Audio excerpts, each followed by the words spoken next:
Thanks, Tina.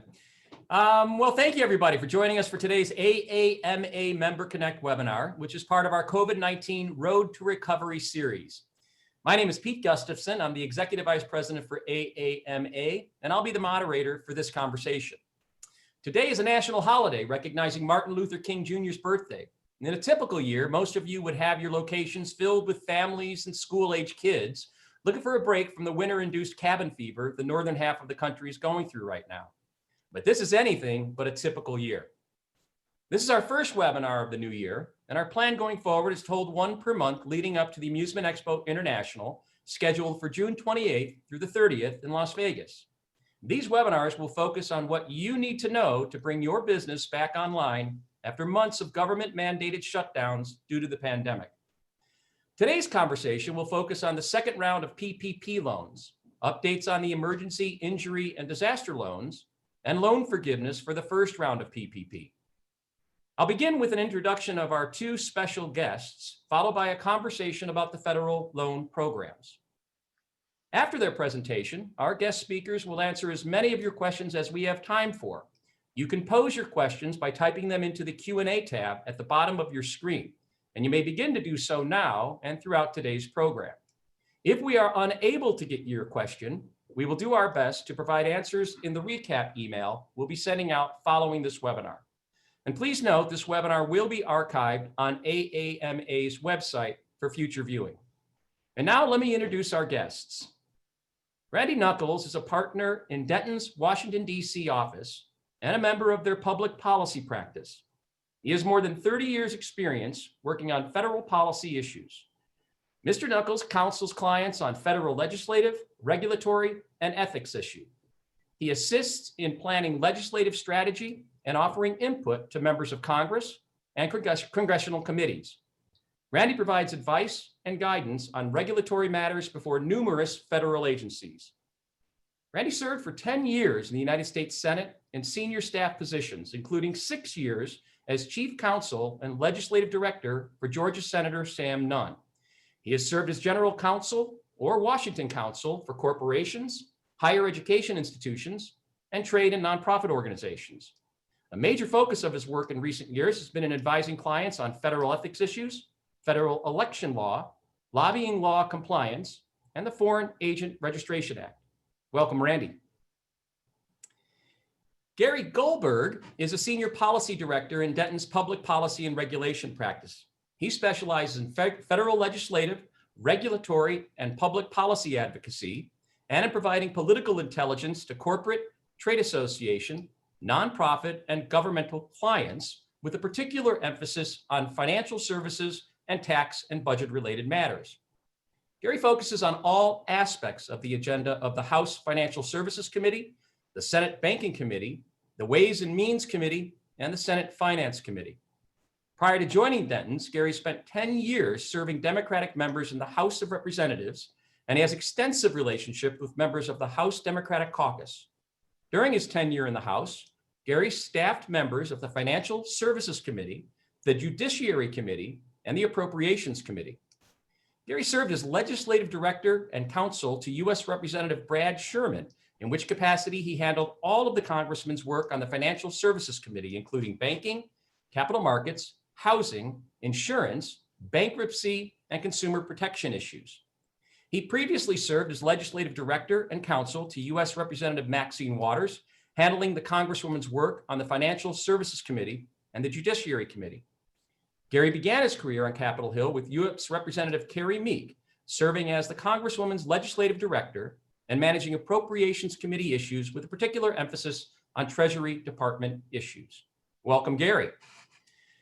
Well, I think I'm safe in saying these two gentlemen have the requisite bona fides to lead today's conversation, and we're extremely fortunate to have them join us. I believe everyone attending today's webinar will recognize that members of AAMA are very well served by Denton's advocacy team. And for those of you who are still not a member of AAMA, I invite you to join. We've made it easy to do so by waiving dues for the 2021 membership year. We strongly believe that during this historic crisis, we are duty-bound to do all we can to ensure our great industry gets to the other side together. You can find a membership registration form on our website coin-op.org. That's coin-op.org. Before I hand the presentation over to Randy and Gary, I'd like to remind the audience to send in your questions using the Q&A tab at the bottom of the screen. And with that, gentlemen, take it away.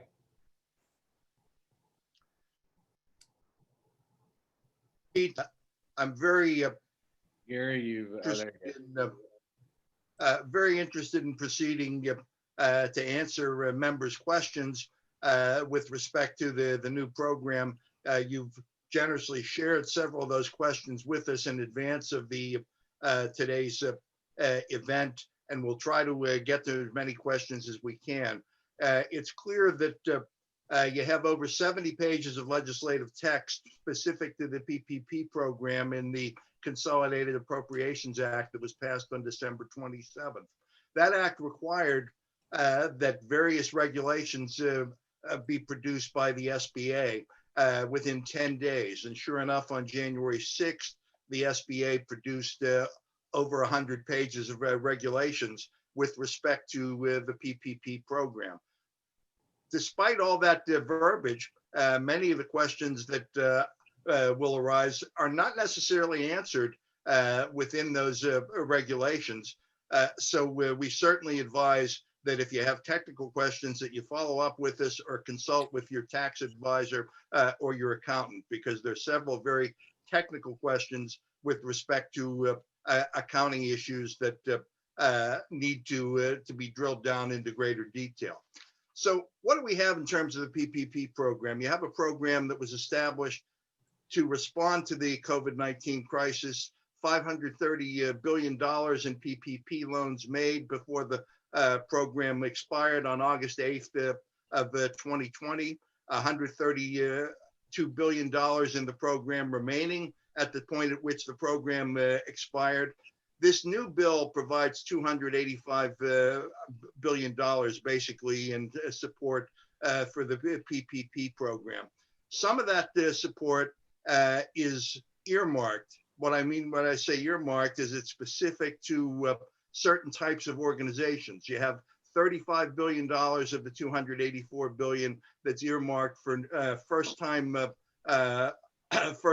loans. You have $15 billion that's earmarked for what are known as community financial institutions. Now, part of the problem with the PPP the first time around was that the community financial institutions felt that they got the short end of the stick, that they weren't able to get their applications processed. And so there's been an effort made by the SBA this time around to ensure that the community financial institutions would get the first shot at the new money that's available under PPP. So what we have is that the program started last Monday for community financial institutions to do first-time loans. On Wednesday, they had the opportunity to begin offering what are known as second draw loans. Last Friday, the program was opened up to small lenders, and tomorrow the program will be opened up to every type of lender. Now, even once they open up the program to all lenders, the SBA intends to try to create some special categories to ensure that the community financial institutions and some of the smaller lenders get prime access to the program. So if you or your company has a particular relationship with a community financial institution, you should certainly take advantage of that relationship to get into the pipeline sooner rather than later. Now, it's clear that the the SBA believes that unlike the rush to get funds last time around, they believe that the $284 billion will be adequate to finance the program. Nonetheless, the program will expire as of March 31 of this year, and certainly you should proceed if you're looking to get additional funds to prepare your applications and participate at the earliest opportunity. You don't want to run the risk of finding that funds have been exhausted or that you're too far down in the pipeline. Now, in terms of what types of funding is going to be available, Borrowers, there are certain provisions in the Act that will allow borrowers who already received a PPP loan to renegotiate those loans and to receive additional funding if in fact they gave back a portion of their loan because they couldn't use it, or gave back all of their loan for that matter during the first round. There's also a provision, and this may be relevant depending upon how your companies are organized. If you have a partnership and in the course of your initial application for a PPP loan, you did not seek compensation for the partners within your partnership, you simply sought compensation for your employees, an opportunity exists under the new law to provide additional compensation, to get additional compensation under the first loan if you can demonstrate that in fact you didn't make provision for a partner's compensation. There's a $100,000 ceiling in terms of compensation for individuals when you're calculating loan amounts, but that would be an option that would be available to you if you're in a partnership format. Now, the key to the new program is what are known as second draw loans. And what we're talking about when we're talking about second round loans, we're talking about borrowers being eligible for a second loan if they suffered a sales drop of 25% or more in one quarter of 2020 compared with the previous year. Now, key point to remember there, and one of the questions that we did receive beforehand asked about what happens if you started a business in the fourth quarter of 2020. Our reading of the language is that this program was designed to protect paychecks and was designed to be a preservation program for existing businesses, not to provide funding for new businesses. Therefore, if you don't have comparable receipts from 2019 to measure in terms of establishing the loss that you suffered that would entitle you to a PPP loan, we don't believe you will qualify under the second draw program to get another loan. Most of your companies have been operating for long periods of time, so it may not be relevant to you. But if you have a brand new business or a business that wasn't operating in 2019, you're probably going to have to look to different sources to achieve the sort of funding that you're looking for. Now, what's the key aspect of this program? The key aspect of this program that made it so attractive are the loan forgiveness provisions. That if you qualify for the loan, if you use the loan properly, that at the end of the process, you can achieve loan forgiveness. Key thing to remember with respect to the program and with respect to loan forgiveness is that the triggering event, when I talked about how you might have the ability to renegotiate an existing loan, the triggering event is whether or not loan forgiveness payments have been made to your lender. Once the lender receives a loan forgiveness payment, you're no longer able to go back and renegotiate the terms of your first loan. Doesn't have to do with when you apply for loan forgiveness. It has to do with when the loan forgiveness payment is actually dispersed to your lender. So, as I mentioned, the key to forgiveness is that the money's being used to pay workers. That's been a lifeline, obviously, for an awful lot of businesses.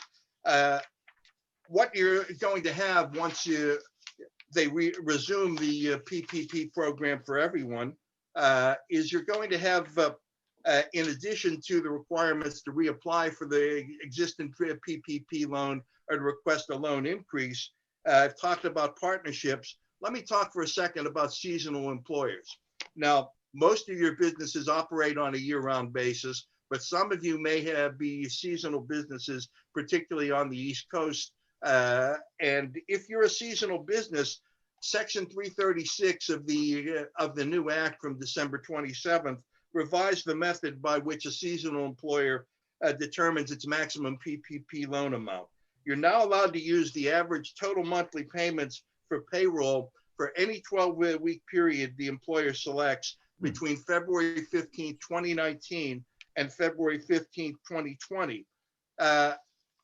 Seasonal employers who receive the first draw PPP loan may be eligible for a loan increase if the application of that methodology results in a stronger loan amount for which you qualify than you qualified for originally. Now, we can drill down far deeper into the details of the various regulations, but I think at this point it would make the most sense for me to stop and turn the discussion over to my colleague, Randy Nuckolls, who will address some of the loan forgiveness issues. Randy? Thank you, Gary, and I'm glad to be with Pete and all of you today at AAMA. Gary mentioned a lot of the provisions that were passed in the newest COVID relief package that extended the PPP loan program. I'll mention a couple of things to make a point about the new program. If you remember, if you had an original PPP loan, you had to select an 8-week period that was covered for utilization of the money. And the money had to be used for payroll primarily, 60%, rent, mortgage payment. The new program under the second law under the new legislation gives you the right, whether it is the first loan, a first draw loan, or a second draw loan, to basically designate your timeline for using the money at any number of weeks from 8 to 24. If you remember, in the second iteration last year of the changes in the PPP program, as I said, we started with 8 weeks, and then and the modifications that came in the summertime, they said it could be 24 weeks. So you had to select either 8-week period or a 24-week period. And now they have said in the language it can be anywhere between 8 and 24 weeks. It does not change, however, the use of the money still has to be, whether it's the first draw or second draw loan, you have to use 60% of it for payroll. What was expanded in the second draw loans, however, is that it can be used for a wider number of activities beyond payroll and beyond rent. It can be used for certain operating expenses, employee safety costs, things of that type. So if you look at the interim final rules that Gary mentioned, the 100+ pages of direction about the new PPP program, you will see a list of all the details. You can find all of this information, by the way. I think they have improved their public outreach and outward facing information that is provided. It is all pretty easily found on the SBA website now.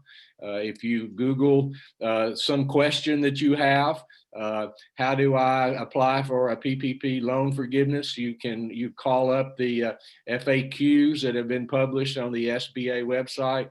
If you Google a questionnaire for loan forgiveness, if you Google how do I get a second draw loan, all of those things, they have pretty tidy information there now in different categories on the SBA website. So I encourage all of you, being efficient about your research, go do your research before you start calling your lawyers or your accountants, because some of this you can do yourself if you are just focused about it.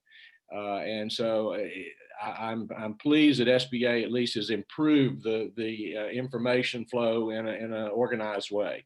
Loan forgiveness is, of course, something that everyone thought was the key factor in deciding to apply for a PPP loan.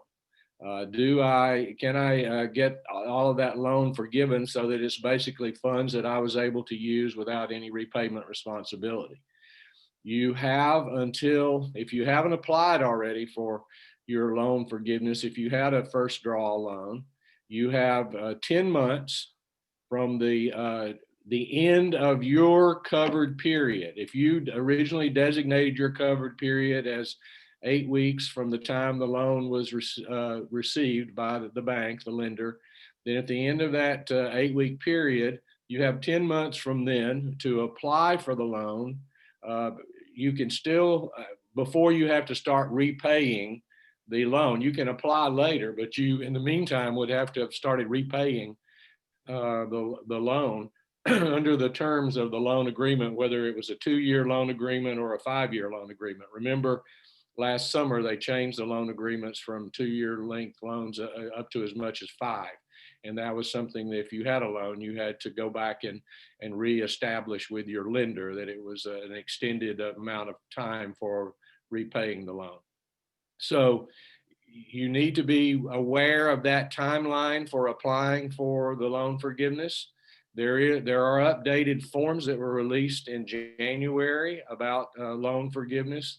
There was a simplified a loan forgiveness application for those loans of less than, I think, $150,000 that was put on the SBA website. You can find that loan forgiveness form. It's 3508, I believe, is the form number. There's also a 3508 easy loan forgiveness application. You can use that easy form if you can answer one of 3 questions.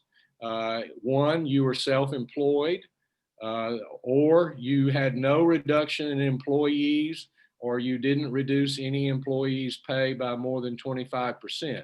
If you can answer one of those questions correct with a yes check in the box, then you can use the easy form. Now there is a new 3508S form that has just come out for loans of less than $50,000. So those, if you happen to have had a first draw loan of less than $50,000, you can use that even more simplified loan forgiveness application, and you submit those back to the lender. There was also a new borrower loan application for a first-time borrower put on the website. That's a form 2483. It was revised, I believe, on early January after the most recent change in the law. There's also a new second draw loan application on the website. So all of these forms are there with instructions about how you apply. You can, if you're in the hospitality industry, under application of a second draw loan, you can get up to 3.5 times the monthly average of your payroll if you're in NAICS code 72, which is basically food and hospitality lodging. Some of you may already be in that NAICS code, or some of you might be able to apply, if you haven't already, to the Small Business Administration to get a ruling that you qualify under the size standard determinations that SBA makes about businesses. And so I would encourage you, if you haven't already been designated in 72 NAICS code, if you think you might qualify, to proceed to inquire with the SBA about ensuring that you are eligible for NAICS code 72. Now, there was a lot of talk from last summer until the fall about the audits that would occur on loan forgiveness applications. The Treasury Department and SBA announced that any loan over $2 million would automatically be audited.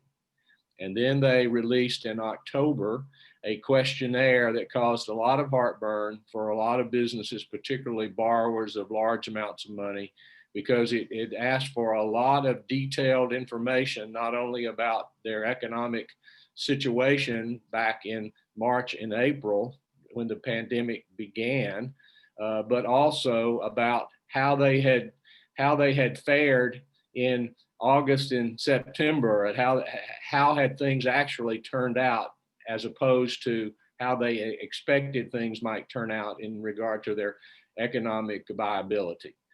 There was the certification that all borrowers had to make in the first draw loans, the so-called necessity certification that you stated, and you certified that you had a necessity to request the loan because basically you couldn't get funds elsewhere and the uncertain economic times required you to apply for the loan.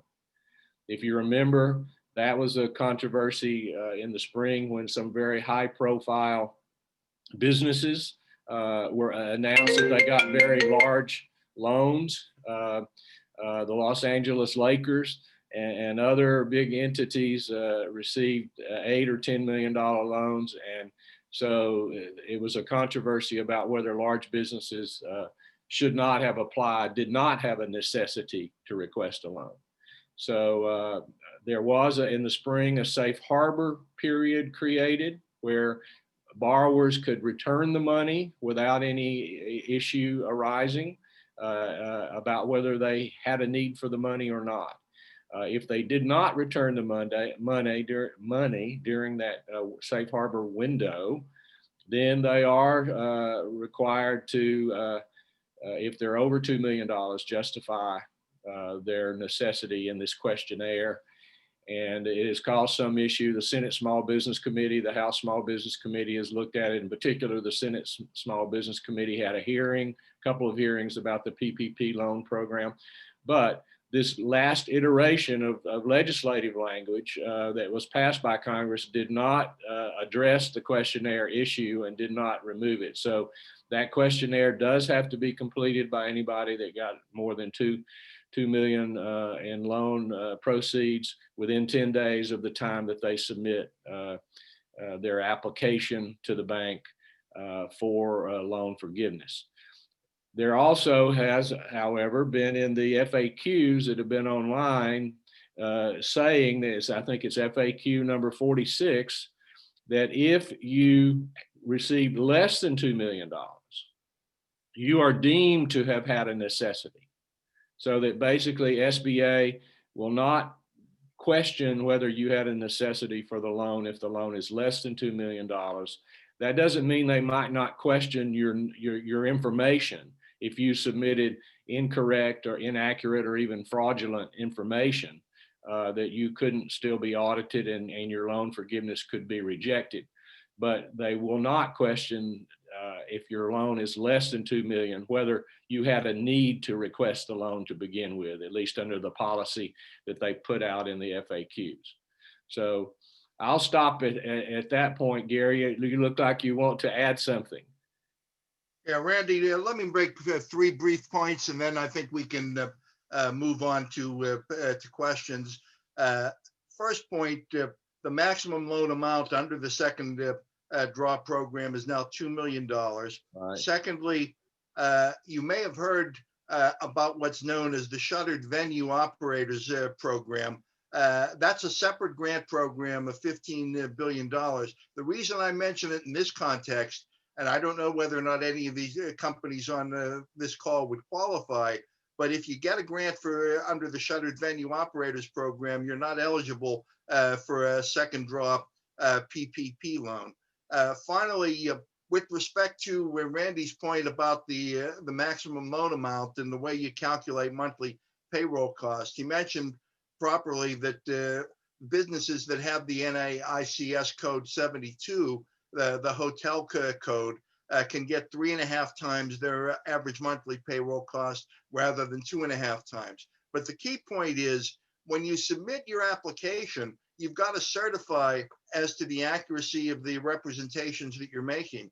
And if you were to submit an application that unilaterally seeks to change your NAICS code without having the buy-in from the SBA and other relevant agencies that would allow you to change that code, you could very easily run afoul of the certification requirements. So just a caution that if you want to get certification as a 72 business, that you're going to need to go to SBA and perhaps to other agencies with which you interact to get that change made. You just can't do it unilaterally. So why don't we stop? I stop at this point.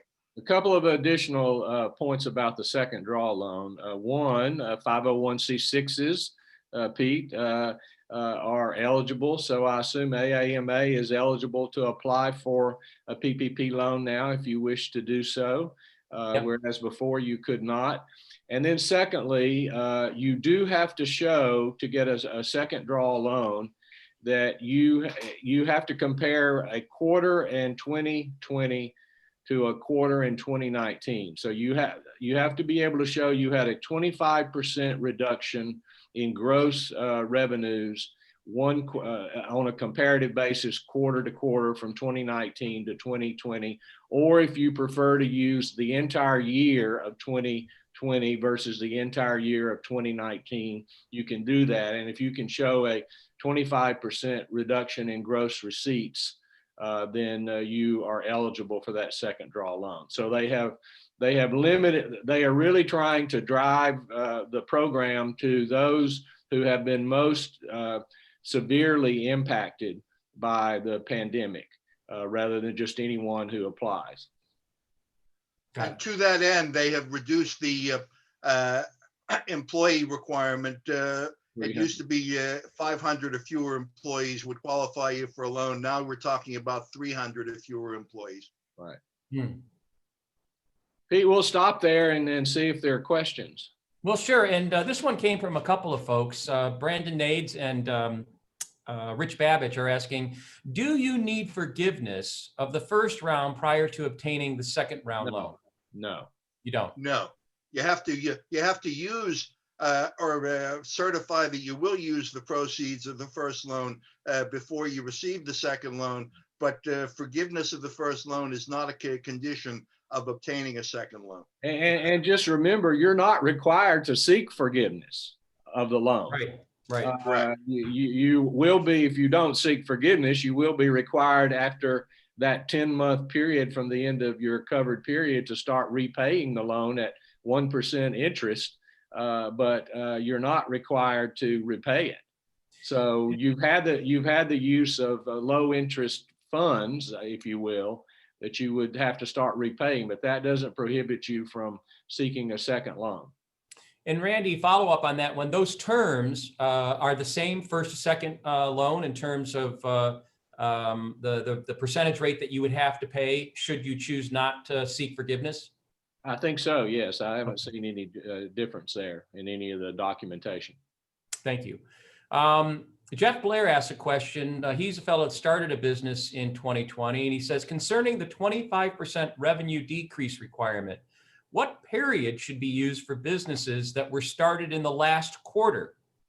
The last quarter of 2020? Yeah.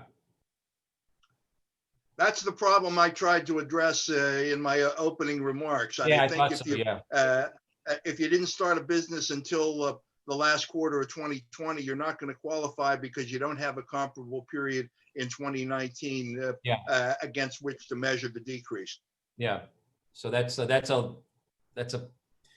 not much they can do. Well, yeah, just remember that the philosophy here is to maintain workforce. Now, I know if you started a business October 1st, 2020, you would like to retain those employees. On the other hand, the pandemic was well underway at October 1st, 2020. So I guess their philosophy, at least from what I've seen, would be you made a business judgment even despite the challenges of the pandemic to proceed. So it wasn't like something unexpected happened to your business. Right, understood. You knew what the ground rules were when you started, yeah.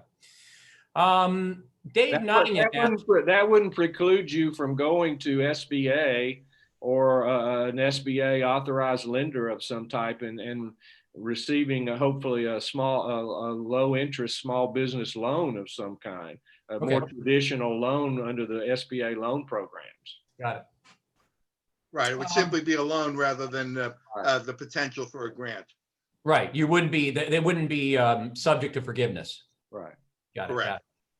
Got it. Dave Nottingham asked a question that you guys have touched on. We have multiple units. First units had no food and beverage. The newest units have full food and beverage. The NICS on tax return is not type 72. Can we amend the return? And I'm going to guess you're going to say, talk to your tax consultant. Well, I'd say go ahead, Randy.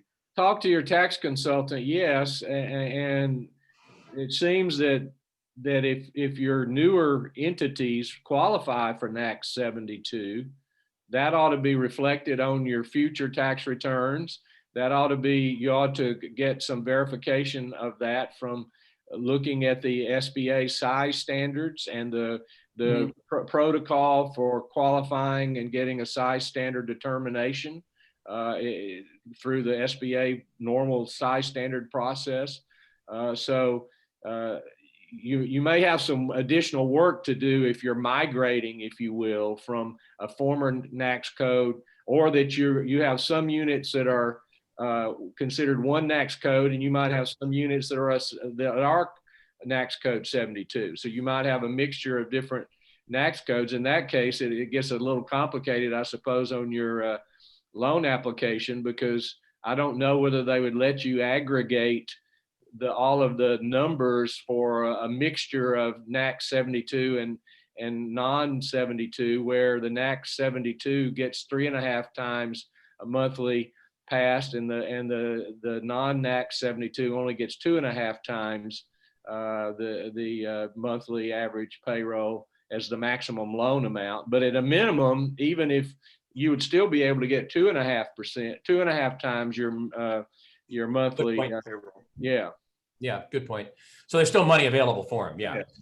I think you guys have touched upon this. Tim Wood asks, what will be the requirements to get 3.5 times for your loan? And that is, you got to be a NAAQS 72 entity. You got to be able to show. You've got to be an NAAQS 72 entity, and you've got to be in a position where you can properly make that certification. And if you haven't received that certification from either the IRS or SBA, you're going to be hard pressed to make that certification. The other thing to keep in mind is that the NAAQS codes themselves are only revised every 5 years. And so you're not going to see necessarily short-term relief in terms of creating additional categories. So there will be some extra work involved if you don't already have the 72 code designation. But I would encourage any of you to seek out counsel, either legal counsel or accounting counsel, or about that issue, because not only do you get in the second draw loans 3.5 times, but there are some other advantages to NAAQS 72 enterprises to aggregate separate businesses that were set forth in the original PPP loan program that allowed entities that own multiple restaurants or multiple other NAAQS code 72 enterprises to aggregate and get a loan, even if they might have, for example, more than 500 employees, as long as no single entity had more than 500 employees. So there were some advantages put in the original law for enterprises in the hospitality industry. Got it. That's good to hear. Tim Wood has another question for you, and I'm just going to ask it. Any hope that the EIDL loans will be forgiven? He used 100% to pay rent. And on top of that, is the EIDL program going to be expanded? Is there more money going to be put into that? I know that the original tranche of loans were limited at $150,000. I know some of our members burned through that rather quickly, and we're looking for more. So is there a new batch of EIDL loans, and will they be, are they potentially forgiven, and will they be increased in the amount you can borrow? My recollection, and I've not gone back and looked at that specifically, is that they will not increase the amount that you can borrow. There will not. It's not a forgiveness program. It's a loan, and I wouldn't expect that you would see for forgiveness. And in terms of additional funding for the program, I believe there is some additional funding for the program in the Consolidated Appropriations Act from December 27. They put additional money, but they didn't really change the guidelines. Got it. On the program. Now, the first $10,000, I guess, was basically forgiven in that program. Mm-hmm. Whether you could get that first $10,000, whether you ultimately applied for an EIDL loan or not. It was like a a $10,000 grant.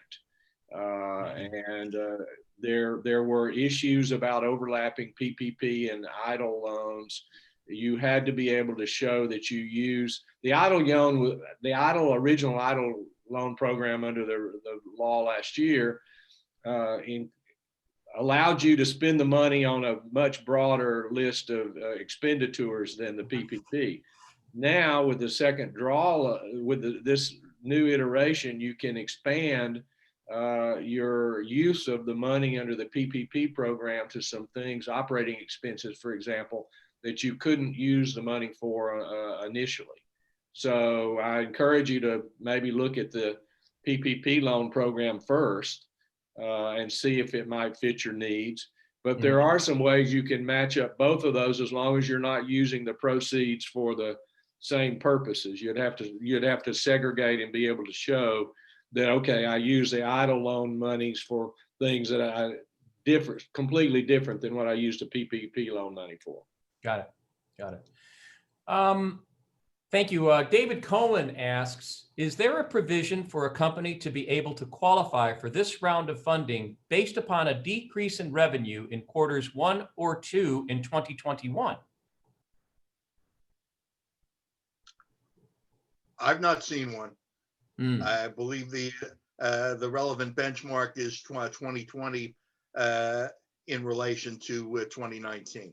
That's not to say, David, that as we move ahead here into 2021, if economic stress continues to be there for businesses because they can't really reopen because of COVID, that there might not be some further modifications now the new PPP loan program that has just opened, both for first draw and second draw loans, you must submit those applications by the end of March 31st. So when we get to the end of March, there may be some efforts. I would predict there will be some efforts if the money's not all utilized. I mean, President-elect Biden intends to come with another big request for additional assistance for small businesses as a part of his overall, $1.9 trillion kind of proposal, Gary, that he released last week is his kind of wish list for Congress to act on. So as we get close to the end of this new window of application for the PPP loan program, I would anticipate that they would extend, if that money's not all utilized and there's still a need for it, they would extend that program again beyond March 31st and might well then say, okay, if you can show a 25% greater than 25% loss in the first quarter of 2021 versus the first quarter of 2020, which to me would be a very relevant comparison because you were pre-COVID in most of the first quarter of 2020, then that would be something that people, that legislators and policymakers might well say, yes, that would be a fair comparison. So kind of stay tuned on that one. Yeah. Completely agree with you, Randy. If they're going to repurpose the money, I believe, in the Biden administration, if the economic distress continues and the money is still there. Got it. Thank you. Jeff Blair came back and he clarified, I was incorrect. He was asking, the period I asked about was starting a business in the fourth quarter of 2019, not fourth quarter 2020. In that case, he can make a case that I lost 25%. He's got a quarter of business in 2019 that he can compare to a quarter of business in 2020. He has to compare it to the same quarter. So got it. The fourth quarter of 19 and the fourth quarter of 20. Okay. All right. So they have to be commensurate in terms of the year part. If you're in operation for the entire year of 19, you can use the entire year comparison. Understood. Right. Thank you. Joe Camarado has a question. Does the first loan funds have to be completely exhausted before applying for the second draw loan? You have to certify that you have used or will use all of the funds before you receive the second draw loan if you qualify. But I don't believe that that you are prohibited from applying for a second draw loan so long as you're in a position to make that certification. Well, the only question I had, the only question, I don't know when you applied for the loan, but the only question I have there is you either had to use the money in your covered period, which was either originally 8 weeks, 8 weeks or 24 weeks. Yeah. And if you didn't use it in those 8 weeks or 24 weeks, I don't think you can get forgiveness for anything beyond if you didn't use it in that time frame. So would that be forgiveness on the portion you didn't use? You can still get, well, you can get forgiveness on the portion you did use. That's yeah, right. Correct. Okay. But in other words, if you applied for a loan, back in April, the longest that your covered period could have continued would have been probably into October if you were able to elect the 24-week period. Now, if you apply, Gary, when did the program close down? Closed down August 8th. Okay, so about the latest that you could have applied for a program would have been early August. And so then if you applied and got a loan in early August, then you would have had 24 weeks to use the money from August, and then 10 months after. So you might not have, 24 weeks from August would be over too almost. So. Yeah. And Jeff Blair he's got some information about the EIDLs that I'm not clear on, and maybe you guys are, although I think you answered it earlier. He says, the information I read is that the EIDL will allow new loans up to $2 million, which is the original amount in the first bill that was illegally capped at $150,000 by the SBA. The new bill supposedly allows up to $2 million. I illegally capped. Maybe it means legal. I don't know that it was illegally capped. Yeah. It was an administrative decision by SBA that they didn't have enough money to. They didn't think, and so they administratively made a decision to cap it at, because the statute said up to 2 million. Got it. Statute didn't say you have to give somebody 2 million. Got it. Up to 2 million is the maximum. It didn't specify in the statute a minimum. And the SBA wanted a discretionary judgment. Yeah, it was their discretionary. A discretionary judgment based on their desire to stretch out the available funds. Got it. They wanted to spread it around to as many needy organizations as they could. Yeah. Well, gentlemen, I think that about does it. I don't see any more questions on the board. And I just want to say thanks. I can't thank you enough for taking the time today on a Monday. With everything that's going on in Washington, I imagine you have your hands a little bit full. So I really appreciate you taking the time to do this. I know our members are keenly interested in taking advantage of these programs. It was a talking point, leading talking point through the early days of the pandemic, how we're going to get through. And as I said early in the conversation, many of these guys still have their doors closed. California, New York, Illinois, and on and on and on, going on 10 months of no income. And anything that the government can do to help us get to the other side, we need to know about and we need to take advantage of. The other thing I want to thank is my staff here at AAMA, Tina and Alex. You guys put this together in about 2 days, 3 days. What's different, right? The more things change, the more they stay the same. And to the audience, if you have any further questions, feel free to email them into us. We'll get them in front of Gary and Randy and see if we can't get an answer for you in a follow-up email. Once again, I want to thank everybody for attending. I want to thank Gary and Randy for taking time out of their day, and look forward to doing this next month.